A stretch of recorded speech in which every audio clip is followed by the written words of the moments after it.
Je me suis installé il y a 4 ans. J'ai repris un élevage conventionnel pour le transformer en élevage bio assez rapidement, quoi. C'était porteur, c'était une croissance à 2 chiffres au niveau de la bio, quoi. Donc c'est vrai que les grandes surfaces ouvraient des rayons et puis c'est vrai que ça marchait bien. Pas de chance, il y a eu la crise en Ukraine et du coup la consommation a chuté et il y a beaucoup d'élevages qui ferment actuellement. Olivier, c'est un éleveur et en fait ce film, à travers la crise d'un éleveur, raconte la crise d'un système. Ce qu'il faut savoir, c'est que quasiment la moitié des gens qui faisaient ce métier, qui élevaient des porcs dans ces conditions, ont disparu. Du coup, je vous appelais par rapport à la trésorerie, elle est dans un état un peu catastrophique là. Ça veut dire qu'il y a 15 jours compliqués, quoi, c'est ça que vous voulez dire? Ouais. Il faut que j'envoie ça aux affaires spéciales. Mais je vois pas trop comment on va faire, quoi. Puis après, on a les prêts qui vont se redéclencher, là. Bah ouais, c'est ça. C'est ce que je disais, j'allais me prendre un mur. Hein. Il a été voté en 2018 une loi qui s'appelle la loi Egalim, qui demandait à la restauration collective de mettre 20% de produits biologiques dans ses repas. La restauration collective, c'est un marché énorme. C'est les écoles, les hôpitaux, toutes les collectivités. Et donc, sur cette promesse du président Macron, sur cette loi votée au Parlement, une partie de l'industrie s'est mise en route parce que l'agriculture, c'est quand même une très grosse industrie. Donc des gens se sont convertis en bio, dont les élevages de porcs, dont Olivier fait partie. Donc tout le monde a organisé l'agriculture autour de cette promesse. La loi Egalim a été votée. 5 ans plus tard, on peut juste remarquer qu'elle n'est pas appliquée et que rien n'est fait au niveau de l'État pour l'appliquer. Aujourd'hui, ça plafonne à moins de 6% les produits bio dans la restauration collective. Donc la loi Egalim est la solution. L'État doit maintenant juste assumer ses responsabilités, la faire appliquer. Arrêtons ce cirque. Moi j'invite tous les élus, tels qu'ils soient, petite échelle, grande échelle, de nos territoires, à aussi prendre leurs responsabilités. Car il y a des paysans qui prennent leurs responsabilités. Et ces paysans-là ne sont même pas suivis aujourd'hui. Sauf qu'aujourd'hui on est dans une impasse. S'il n'y a pas une pression énorme de la part de nos élus, tels qu'ils soient, on n'y arrivera pas. C'est évident. Les paysans sont en train de s'éteindre à petit feu. Et dans l'indifférence la plus totale.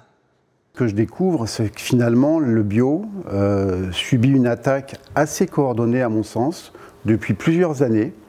Il y a eu une campagne de bio-bashing à laquelle personne n'a échappé, c'est-à-dire que les gens, finalement, ont commencé même à douter de l'intérêt de l'agriculture biologique. Il y a eu pas mal de reportages sur les tricheries du bio, le faux bio, etc., jusqu'au moment où le consommateur finit lui-même par se demander si l'agriculture biologique vaut le coup.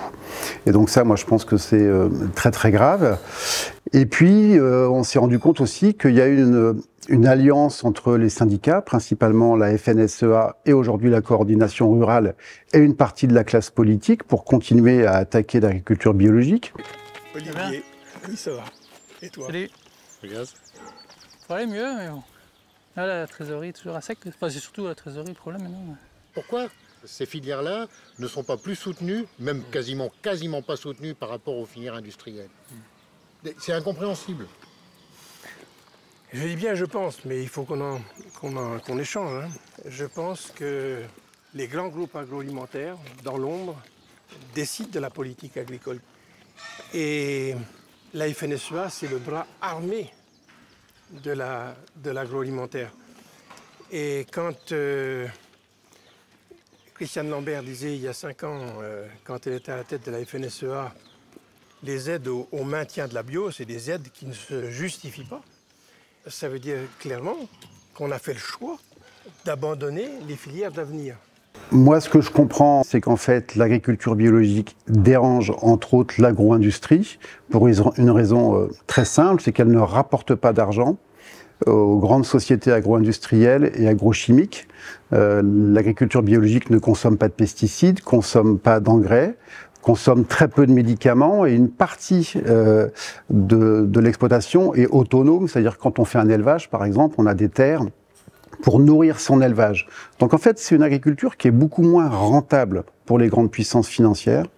Et je pense qu'au nom de ça, ils essayent de la faire disparaître. Nous, on a un cahier des charges très exigeant. On est quand même contrôlés, nous, 2 fois par an, plus un contrôle inopiné T'en reviens pas que à nous, on nous demande une exigence de suivi d'élevage qui dépasse parfois l'entendement. Et puis qu'à côté de ça, on voit le reste des distributeurs faire n'importe quoi ou certains producteurs faire n'importe quoi. Quand la bio elle est vraiment bien, il y avait vachement de bio-bashing, je trouvais. Ça dérangeait certains que la bio commençait à trop se développer. J'ai l'impression que c'est ça, on voulait lui casser les pattes. Il va falloir qu'on trouve beaucoup d'argent pour communiquer. Ouais. Je vais mettre la tête d'un ours blanc sur moi et puis je vais leur dire, moi je les sauve, vous faites semblant. Souvent, quand on parle de ce film, les gens me disent, mais comment est-ce qu'on peut agir? La meilleure manière d'agir, c'est en achetant bio. C'est aussi simple que ça. Je pense qu'aujourd'hui, c'est le consommateur qui a le pouvoir. On parle des hommes politiques qui sont en train d'essayer d'enlever les normes, mais il y a un énorme pouvoir du consommateur. Et pourquoi est-ce que c'est intéressant d'acheter bio? Quand vous achetez un produit bio, c'est bon pour votre assiette, c'est bon pour votre santé, c'est bon pour celle de votre famille, donc ça c'est super. Mais j'ai envie de dire, c'est la partie presque la plus égoïste de l'achat. De manière beaucoup plus large, c'est aussi que quand vous achetez un produit bio, c'est un produit qui n'a pas détruit l'environnement pour pousser. Et donc ça, c'est la chose la plus importante à comprendre. Voilà, c'est pour ça qu'il faut se battre pour cette industrie, parce que quand on voit l'effondrement de la biodiversité aujourd'hui, à laquelle la planète ne pourra pas survivre, il faut bien comprendre que l'enjeu, c'est quand même la préservation de la vie sur Terre à long terme. Tout le monde dit que la vie sur Terre ne pourra pas résister à l'effondrement de la biodiversité. L'agriculture biologique est la seule qui permette à la biodiversité de ne pas s'effondrer, en fait. On dit souvent, mais vous comprenez, le consommateur, il faut comprendre, le bio est cher. La différence entre le prix du bio et le prix du conventionnel, quand vous allez dans les magasins spécialisés, c'est à peu près 20%. 20% sur les fruits et légumes, par exemple, mais si vous allez sur les filières plus larges, comme les œufs ou comme les produits laitiers, c'est beaucoup moins de 20%. Donc il y a une partie des choses qui sont quand même accessibles à une grande partie de la population.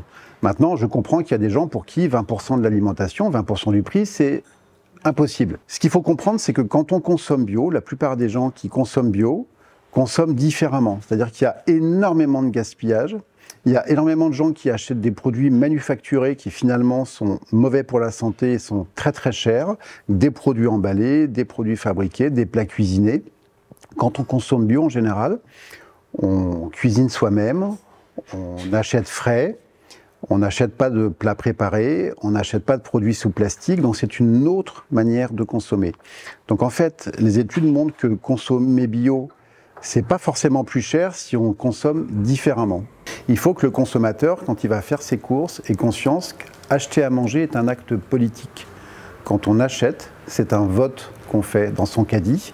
Et ce vote, ce bulletin de vote, qu'est-ce qu'il dit? Il dit 1, j'ai envie de préserver ma santé. 2, j'ai envie de préserver la qualité de l'environnement.